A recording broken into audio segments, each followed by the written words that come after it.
On today's episode of Identity, architect and humanitarian Jhono Benett pops by for coffee. In our regional story, we find out what it means to have an ancestral calling. In our What's Appening segment, we review a workout app and a book called Shattered Innocence. We play out with a spiritual track from Thinah Zungu. I am an individual with an imagination. My inner faith illuminates innovations. In a space with infinite inspiration, I was born free from all incarceration. Incredible, living infallibly, intelligent, outshine with my inner being. This is me, impeccable as ever been. I am you, you are me. This is my identity.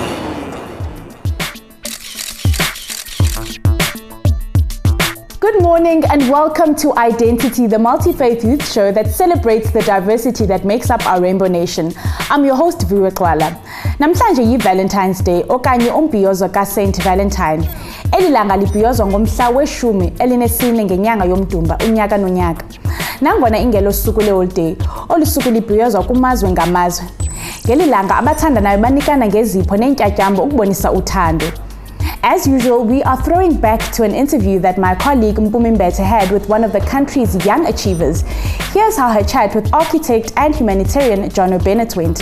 Take a look.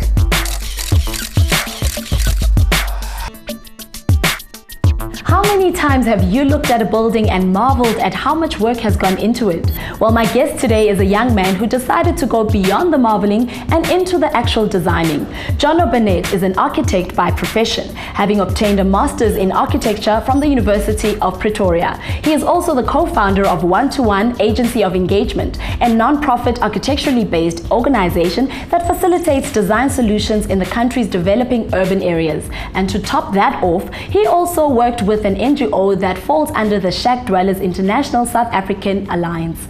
Uma ngingafunza mlandvo walo leli jaha kungathatha lesiqephu sonke so kungcono sithi vele ngaye. Jhono, welcome to Identity. Thank you. Jhono, I want you to take me back to your childhood. People grow up wanting to be doctors, lawyers, be on TV, and you decide, I want to be an architectural designer.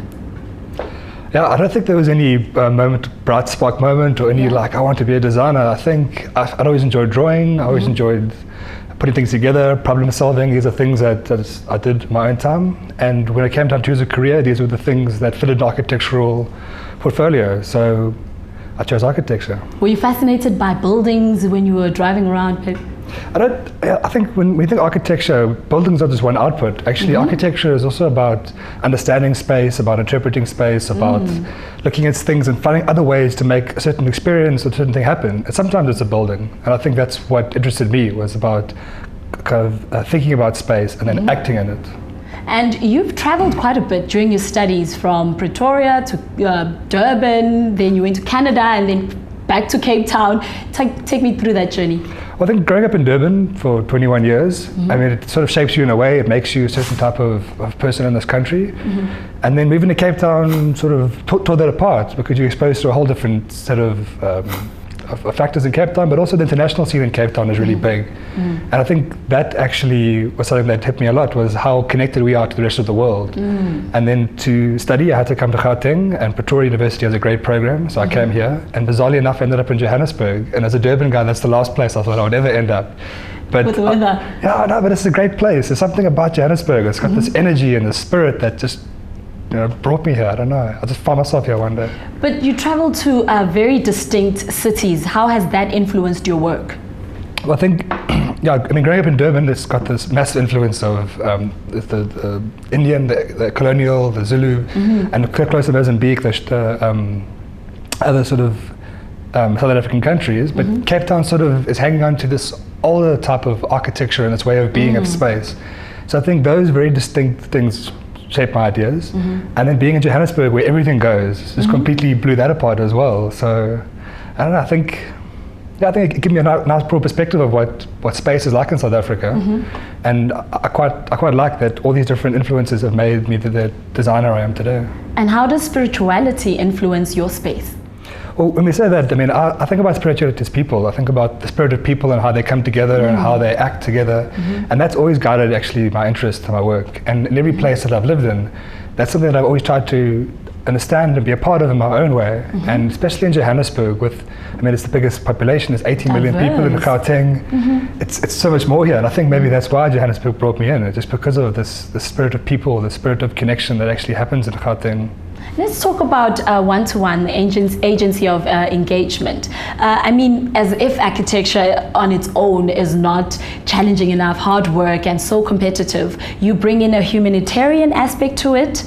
Tell me about that. Well, my first presentation in my master's dissertation, they told me, Jhono, what are you doing? This isn't architecture, this is social science. But I think what makes good architecture is bringing in other influences and bringing in other ways to think about space, other ways to solve problems. And I feel that as architects, we've come to a point where we're a bit stuck. We're stuck in our profession, we're stuck in our way of thinking. And the only way that we can address some of the country's biggest problems, specifically in the housing sector, is if we undo some of that. So in a way, we hardly ever refer to ourselves as architects. We talk about spatial design, we talk about urban interventions, and even the name one-to-one agency of engagement has no architecture in it, because we want to come in as people first, and then as people who have some skill to add to a discussion to solve a problem. But charity work has no financial rewards, Jhono. So what do you get out of your humanitarian work? I think, the first thing, I think we don't call our work charity. We talk about a non-profit entity, and there's a lot of talk now about social enterprise and social entrepreneurship. Yes. So to do the type of work that we try to do, even if we started a normal company, this is brand new field, this is a completely different way of doing architecture. So to provide a social service, it makes it easier to engage in the space for us as well, because you're not worried about our bottom line, we're not worried about having to satisfy very specific clients or funders. So coming in as a non-profit and a social enterprise, it gives us more space to find the right problems and find the right solutions to the right problems.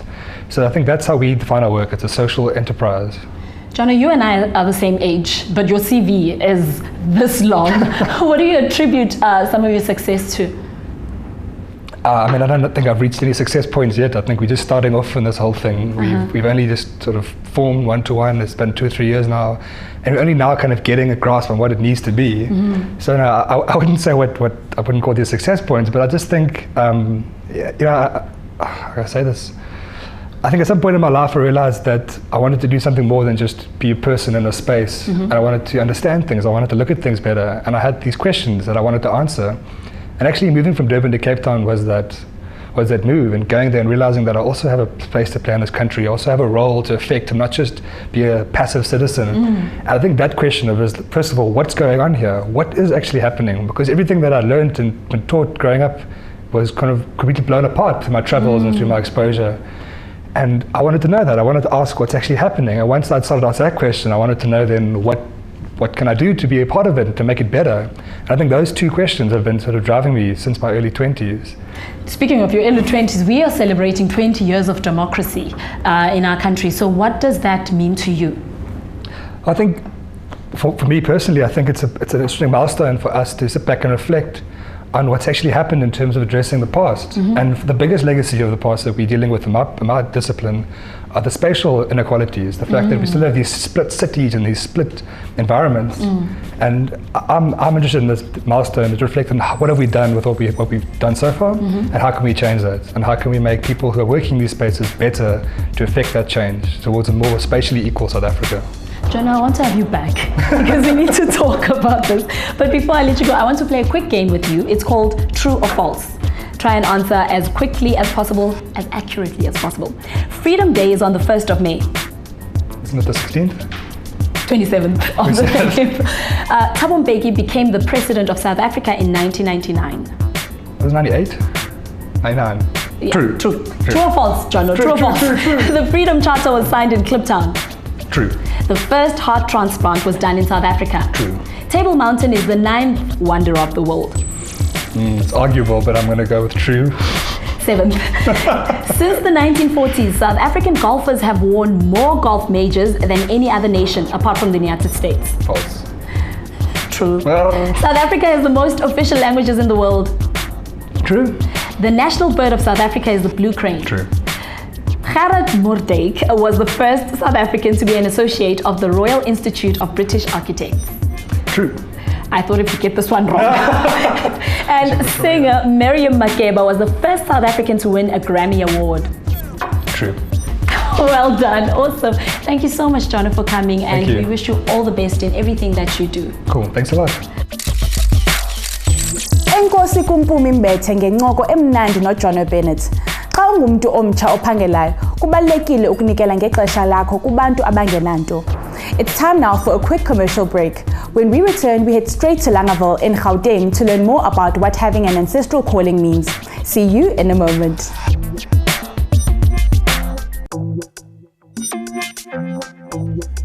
This is my identity.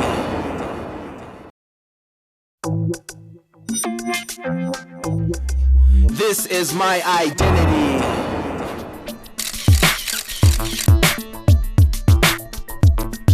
Welcome back to Identity, the multi-faith youth show that aims to kickstart your week on a spiritually high note. If you want to connect with us, we're just a click away. Hit us up on all social media platforms. We are Identity TV Show. You can also drop us an email using identitytvshow@gmail.com. Njengokuba nisazi nje, iqela le-Identity linentshiseko ngokubonisa umdla kwiinkolo zomoya nezobuciko zaseMzantsi Afrika. Kwibali lanamhlanje sidibana negatyana eliye lasabela ubizo lwezinyanya kwaye ufune ukusixelela ngohambo lwakhe. Bonani. This is my identity. Ancestors are part of major life decisions in the African religion. It is through them that one finds their calling, ukuthwasa, and takes on the role of a sangoma. Before a person becomes a sangoma, they must undergo strict training and learn many skills. Last year, lapho kuhlutshwa idlozi ngoba ngangumuntu ongasazwana namafamily siyabona ukuthi awusaphili ngathi umuntu ozohlala namafamily wakho nihlala endaweni eyi-1 uziva ngathi umuntu ongaphandle kwezinye indawo mangisesikolweni ngalo langalelo langihlupha ngalo ngathi mangibuya ngapha ngathi ngabona le ndlu le ngasuke sengichayisana nalogobela wakhona ngoba ngambona vele engisephupheni ngiboniswa idlozi ngangumuntu oboniswa ezinye izinto ngingasakhona ukuthi ngibone kahle like really okungathi kukhona kule mhlabeni ngibona nje ugogo lo ola emzimbeni wami athi isikhathi yangishiya nogobela bathi yambona ulinde wena ngale ngakhuluma nabazali kuqala ukuthi mama njengoba sokuso ngizoyenza ngoba lento iyangilimaza and kwamele ngihambile ngiyothatha lo msebenzi Asike sokufika leyo langa lelo lange 25 December ngasho sengihamba vele sengibashiya sengiphuma vele endlini sengiza ngapha emakhosini umkhulu uthwasile no-aunt uthwasile and umama liyamhlupha idlozi but ulibalekele ngibona ukuthi walibalekele yiwe manje sengingena ebantwaneni sengingena kuyo udabula idlozi lakhe futhi bekidlozi elimenza ukuthi asidinekele endlini angafuni uhlala nathi yabona abona ngathi khona into mhlambe endlini thelisiyo mhlambe khona into emqosha endlini uthe vele mase afika athi mama sengiyongena ngase ngiyamkhulula ngathi ngiyabona ukuthi akusiza ngihlala naye endlini akazinikezela ukuthi ahlale nami endlini Thwasa sikhuluma ngento ukuthi ubizwa abakini bakucela ukuthi kumele uyofuna uthatha umsebenzi wabo and ukuthwasa kuba nezinto ezenzakalayo kuwe empilweni yakho mhlambe kuthola kunesifo senhliziyo odokotela bangaboni ukuthi yini ebangela lento leyo bazibakunikeza namaphilisi ukuthi awakusizi na kusuke kuyiwa amadlozi asuke angena ngaphakathi kwemzimbeni agulisa ukuthi wanake ukuze ukuthi udlule kulesimo omele ukuthi udlule kuso thina njengoba sigqoke source ngamathwasa lokho ngifakela nje bakuyibhayi ukuhlonipha ukuthi ngihlonipha indledlozi engiphethe ngale skate kuyasho ukuthi yisengisigqokayo iseshe ngigqokile iyo le nginika ini amandla ukuthi zonke phela inkinga zami zihlala kule session zazi iprocess kahle kahle ithatha i6 months but kuyahluka mhlambe ungaba nenkinga yokuthi uslow learner sikhona abahlala 2 years thothi inkinga isekhaya mhlambe isimo semali sona singekho but i-duration yakhona nje kuba i6 months lobu ngoma lobu buyahluka thina singamanguni kodwa amanguni lawa ayimpande yasemanzini umuthi esudlayo esiningi isikhathi noma kuthiwa mhlawumbe umuntu useyafa esimphilisa ngawo umuthi obuya phakathi kwamanzi ukugida lokhu kwamele sikwenzile ikakhulukazi ukuthi mase ngifuna ukukhuluma namadlozi ngifuna ukubafihle bakhiphe imfihlo la ngizifihle khona angifuni ukuthi kuze umuntu ngifuna kuze idlozi lizokhuluma nami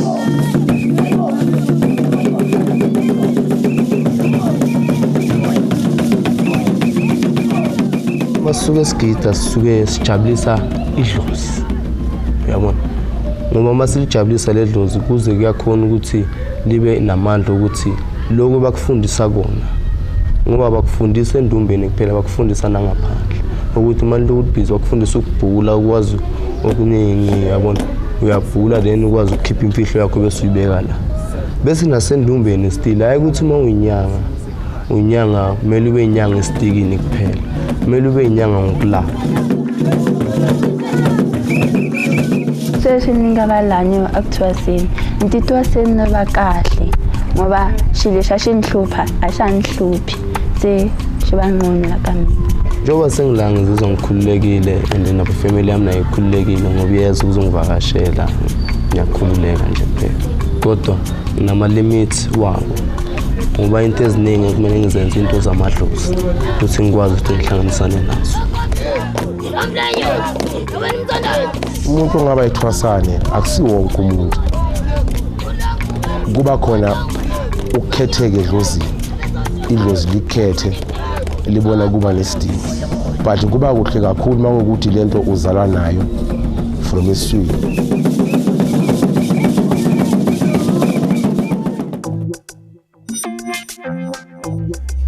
This is my identity. Thank you to Jabula Manzi for sharing his story with us. The African culture is truly fascinating, and I'm proud to share this heritage with young people who are not afraid to follow their calling. Let's take a quick commercial break, after which we head straight into our media review segment. Today we check out a workout app and a book written by a young local author. Don't go away.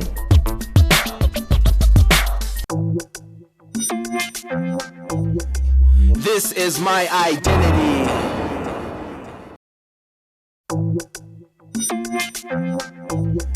This is my identity. Welcome back to Identity right here on SABC 1 Mzansians. I'm your host, Viwe Gxwala. A conversation with architect and humanitarian Jhono Benett helped get the show started. We then took a short left to Langaville in Gauteng to learn more about having an ancestral calling. Now let's take a look at what reviews we have in store for you today. This is What's Appening.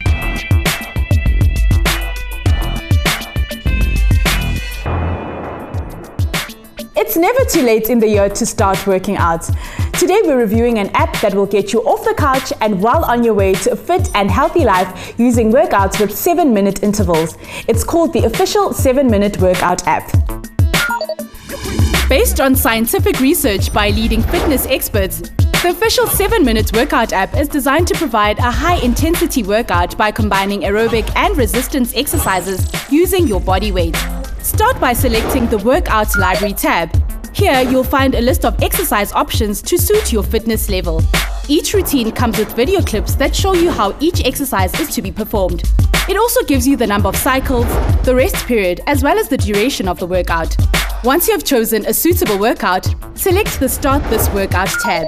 Each workout comes with an express warm-up and cool-down option. Now you can start working out. Select the Menu tab for options such as learning the exercises and preferences. Keep track of your progress and create workout routines that are based on your fitness goals by selecting the My Performance tab. Rate your fitness and motivation levels to enable the app to prepare smart workouts for you. Get the most out of each workout minute with the official 7-minute workout app. Gone are the days of avoiding workouts by saying you don't have enough time. On to our next review. It's a book about the pressures of the big city life through the eyes of a young woman. It's called Shattered Innocence by Jackie Phamotse. Let's page through. Shattered Innocence is a book that takes us on the journey taken by Treasure, a young woman who runs away from a poverty-stricken home in pursuit of a life of luxury and riches. Finding herself in Johannesburg, the city of gold, Treasure is enticed by the life of opulence lived by her peers. The pressure of the big city leads her to live an unsavory lifestyle in order to keep up appearances on social media and to be accepted on the social scene. Eventually, she finds herself in the arms of a powerful older man who becomes her sugar daddy. This book follows Treasure as reality hits when her sugar daddy turns out to be not so sweet and she's forced to re-evaluate her life choices. The author begins each chapter with a thought-provoking quote from the likes of legends such as Shakespeare to wise words from her friends and family. Based on real events, the book proves that the narrow path to success is indeed the road less traveled. Shattered Innocence is a book that aims to restore positive values in the new generation of young men and women.